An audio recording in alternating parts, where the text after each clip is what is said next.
आई आसिलु eighty गोटा कथा अछि तो संगे आ एटी बसिलु गोटा कथा पचारि तथे कौन कहते कि बो एई जो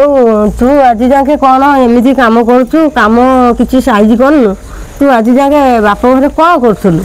बो स्कूल सरीला कॉलेज गली कॉलेज सरला परे पुणी जो वर्ष 2 वर्ष पर बा हेली आउ टाइम केते मिलिला मते कहलो हौ सुन तू एते पाठ मो झील को पुणी मु अल पाठ पढ़ाई शाशुघर सब साठेणा शिखाई पठे ना नाई